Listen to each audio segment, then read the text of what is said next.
Greetings. My name is Michael Miller. This is the Michael Miller trademark broadcast on YouTube. Out to you because you're watching. And usually meant for Michael Miller Pilates licensed affiliates, the Core New Core, and anyone interested in surviving as a Pilates instructor, or really when it comes to core new tension, whatever kind of instructor you are, using core new tension to help you survive at that. So, there are 5 items on my list today. I don't know if I'll ever have them written down because I don't know that I'll ever be sending off onto Facebook because I'm lazy and it's difficult to broadcast yourself on 2 mediums at different times. Once is enough, right? Once is enough. So number 1, someone bought my book. You bought my book. Thank you. Thank you. And that was written in 2000, which is 18 years ago, right?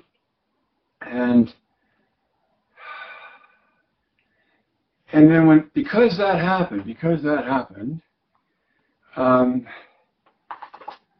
happened to type in the name of my novel on Amazon, which is only a Kindle book, only available in Kindle. And it's been a while since I've ever done that or checked on it because I had a review. And that's why I shared that on Facebook, because it was like, wow, I get a review like that, and it's a $5 Kindle book, so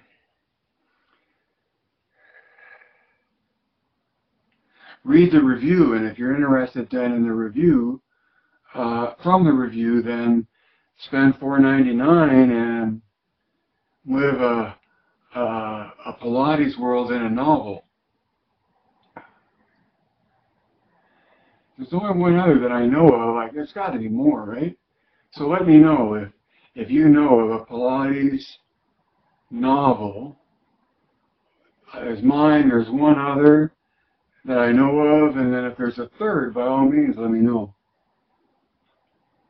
So that was pretty fun. And the review was written 2 years ago, and I'm so grateful for the review. Thank you. Thank you. And I have no clue who the person is. I don't know the person, unless they used a fake name. Sometimes people do that, but usually they're writing into anyway.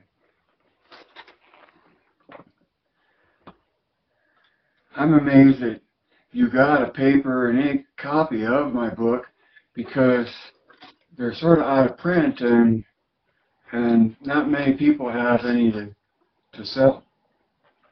The web is a mysterious thing. And if you don't like the book, make sure to save the cover so that you have Core New in what is it, silver and black? I put it somewhere. Here, yeah. It's a silver background, right? And Core New is in gold and black, which is different than this, and maybe considered more elegant, I don't know. So this, you recognize this, right? This is the swaying off of the Cadillac, and my number 2 title, right? Yeah, using this thing, using the Cadillac swing. And I only want to make one simple point about that, other than that the swing is heavy all by itself. I'd rather have just a spring. Doesn't matter. You understand English, and from the get-go I wanted this to be about comprehension of words and less a parade of demonstrations. Okay. So when you use the Cadillac, it can either be straight up and down, or it can be at an angle this way, or an angle this way. And when, this is coming out good, I think, because it's abstract. And no matter which way the swing is, right, if it goes this way or this way, there's a tug of the springs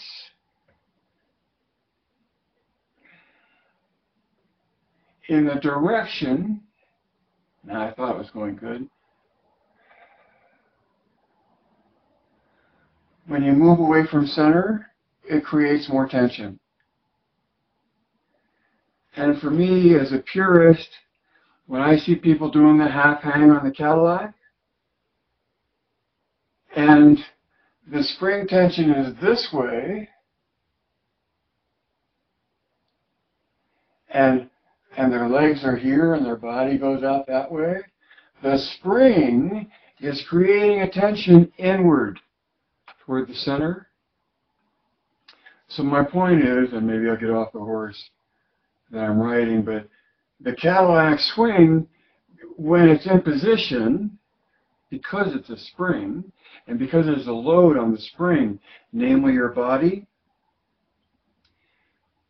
ideally you want the spring to be like a hammock and decompressing the load, rather than having your weight pushing the spring out so that pressure on the spring creates more tension inward rather than outward. One is concentric and one is eccentric. And that means toward the center or away from the center.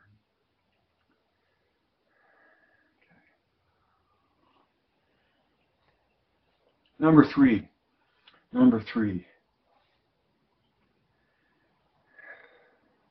The perfect transition happens without thinking about it.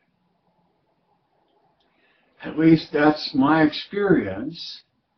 Insofar as in my routine, I do hundreds, and at the end of hundreds, I'm on the reformer. At the end of hundreds, I bring my legs over and up and come back and down.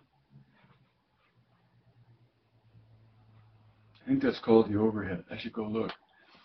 I don't want to give it a name, though, that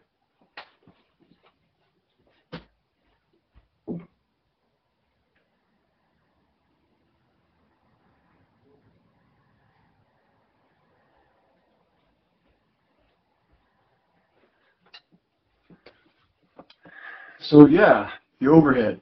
That's the name of the exercise. In my world, in Michael Miller Pilates, and who knows what everybody else calls it in theirs. Okay?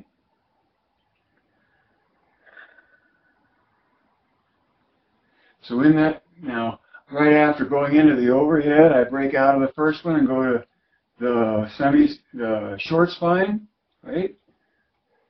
At the intermediate level, it's short spine, it's not overhead. But the transition from hundreds to the overhead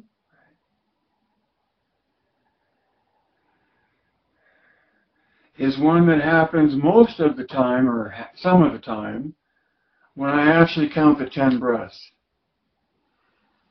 But there are frequently times when I'm getting into my 100 that I've only caught up to the fact that I've transitioned up and over and then down, that I've moved on after the fact. Do you know what I'm saying? So the perfect transition happens without thinking about it in that regard and in that particular instance.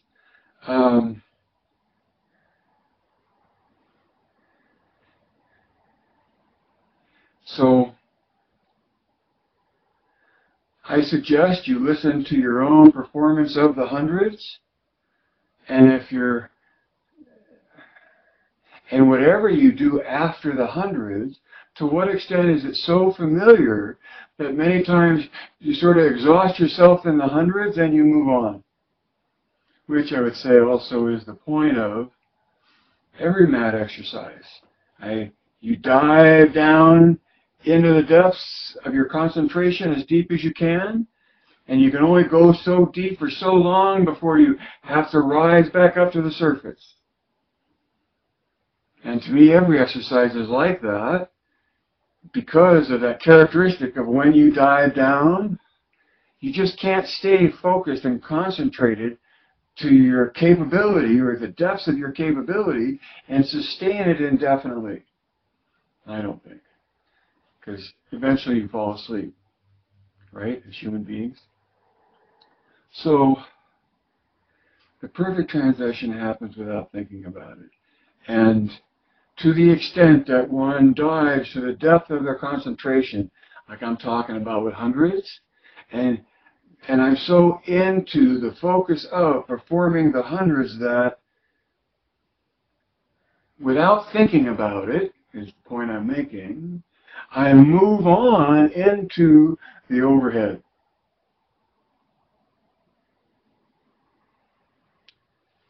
And that's spice on the cake. That's the dissolving of one exercise to another by having it be a seamless transition from one to the other, to where it's tough to tell where one stops and the other starts because you exhausted yourself in your concentration and your effort in the one exercise, and as soon as you'd done that, you came up and immediately went into the next exercise to do the same thing. It's like going from candy to candy in a candy store. You just can't wait to taste them all. So, number 4.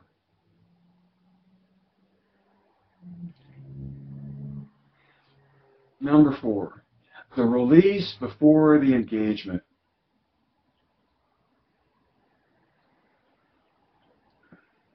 What made me think about that was laying over the ladder barrel,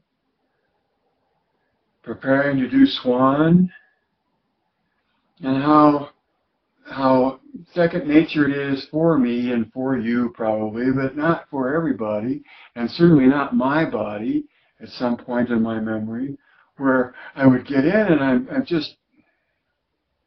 I'm all in a engagement, and I stay in the engagement rather than finding a release before making the engagement.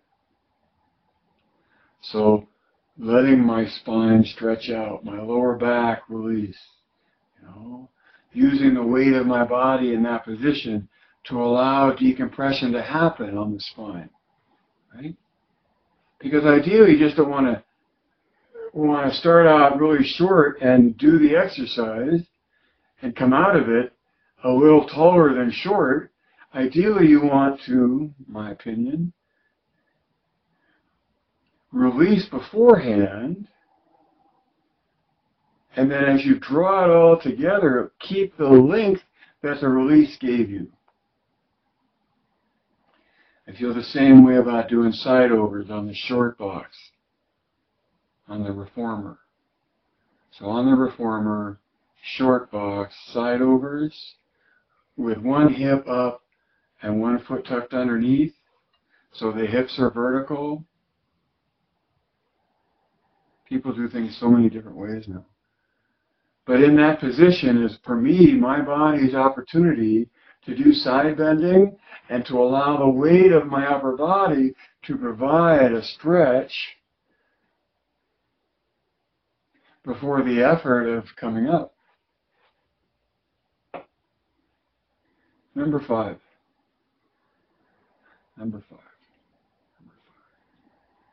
So,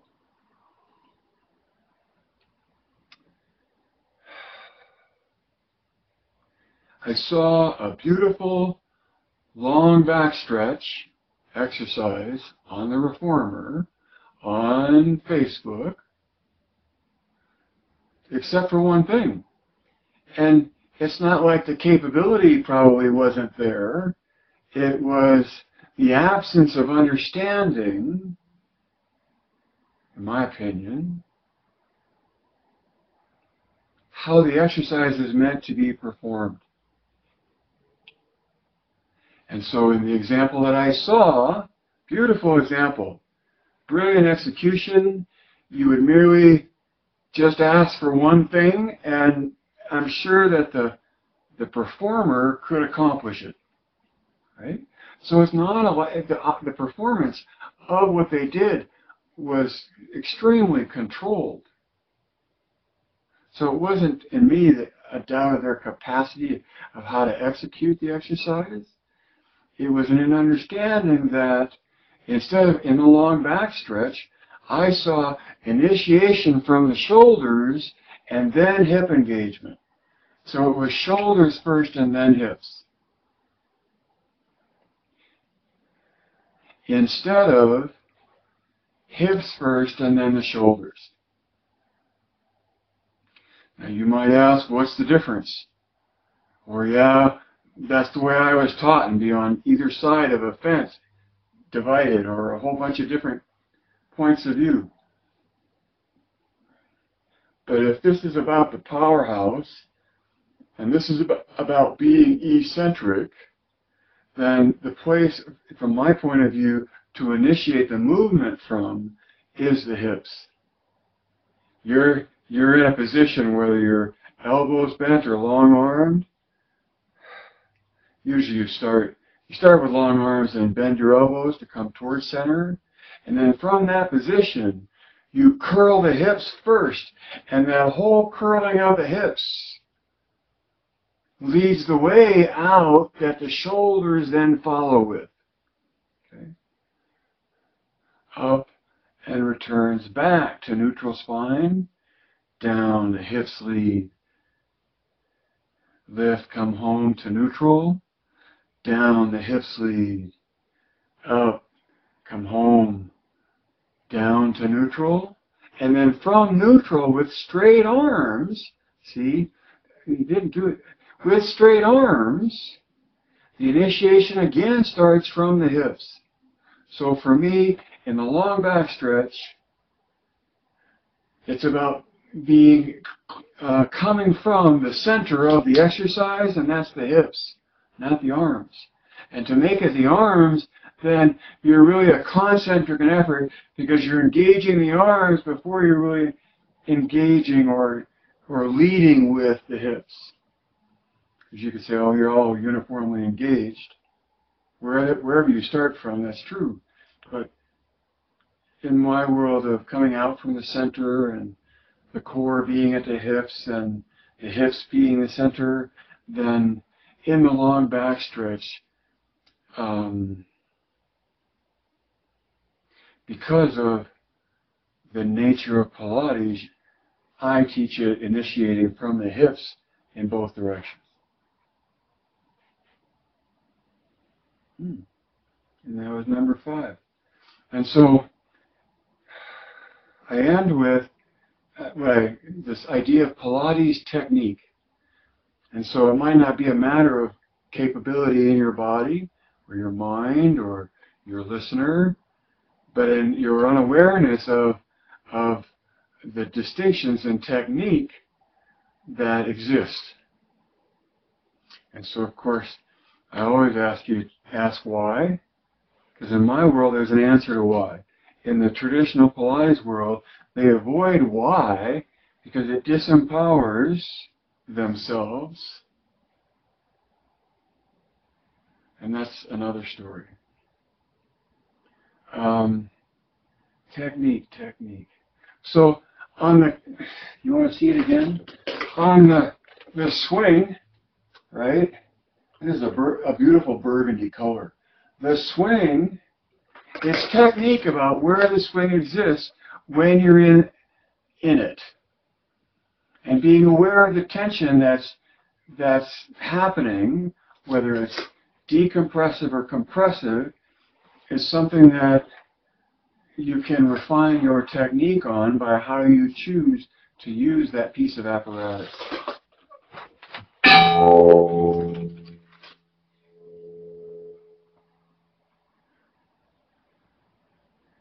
Technique, technique.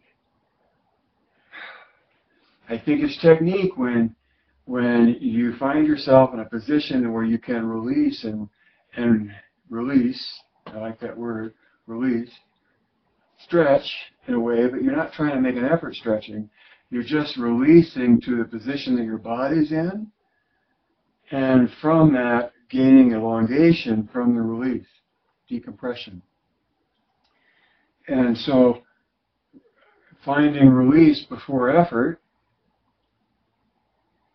is more challenging, and it allows your muscles to grow before you use them, which is part of this whole effect of Pilates being lengthening on the musculature.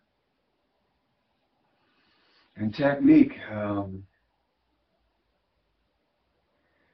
the long back stretch, like we just talked about, hips before shoulders, the shoulders before hips.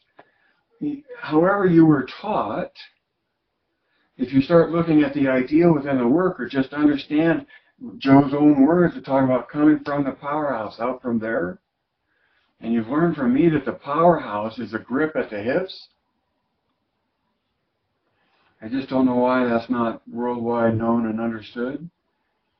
But it's not, and maybe this is only for my own enjoyment that I get to make this profession.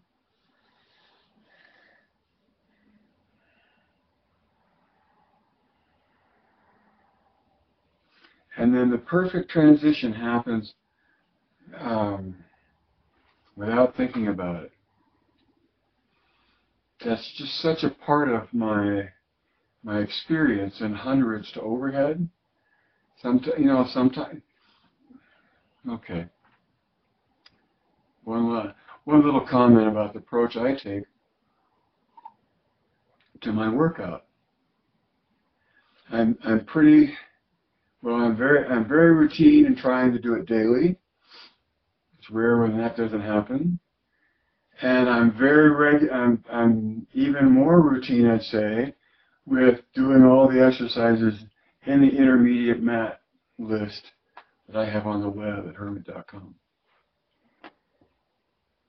Now I take exception to that because I haven't been doing the swan right after the stomach massage, because when I stand up off of the stomach massage, I take such a big full-bodied bow stretch into my hips that I find all my release in that, right? From one exercise to the next, it's engage and release. And within each exercise, it's engage and release.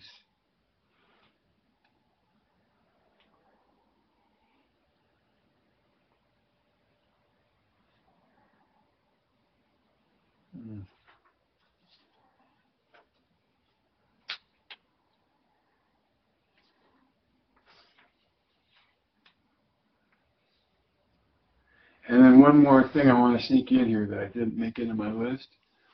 I have a title in my notes that says, we don't bounce anymore, meaning in the spine stretch and in saw, we're not bouncing the torso against the legs.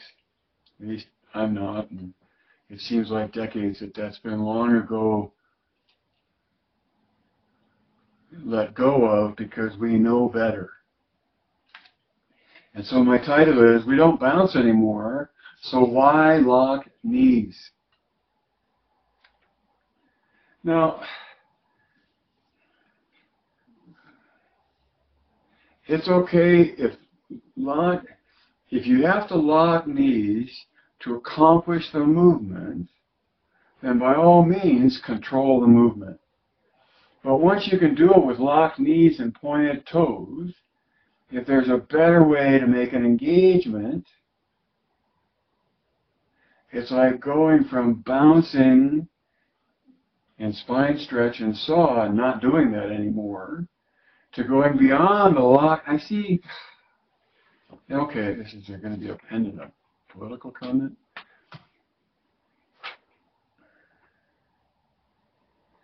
I see very capable bodies making movement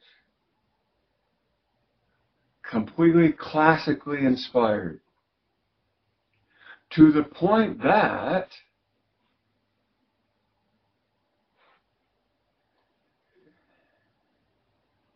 it gives up some of the goal of the participation in the first place.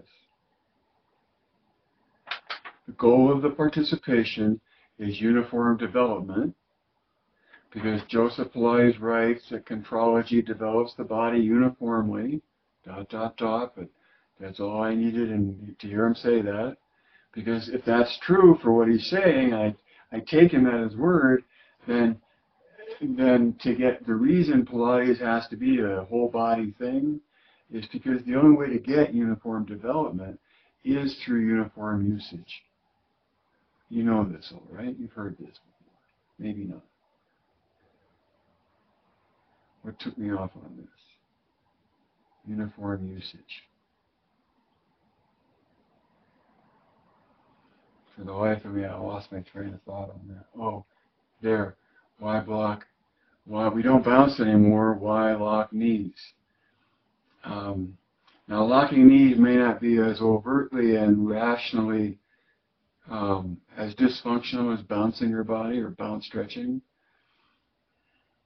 but it undermines the objectives towards the method, which I said is uniform development, because that's what Joe says you get from it.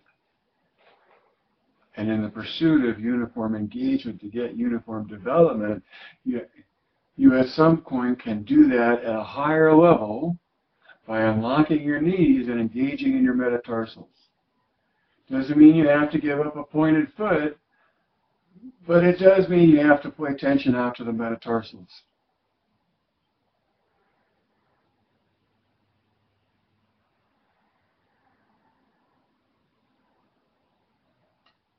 So I guess there was 6 in all of that instead of just 5. Man, life doesn't live forever. You've heard me say that, I hope, right? And here we are overlapping in our lives, whether each of us live or one in recording.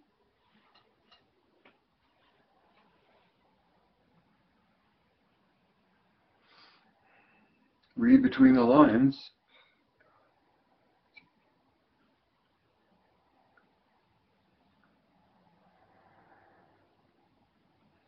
See behind the curtain. Add 2 and 2. Direct your own thinking.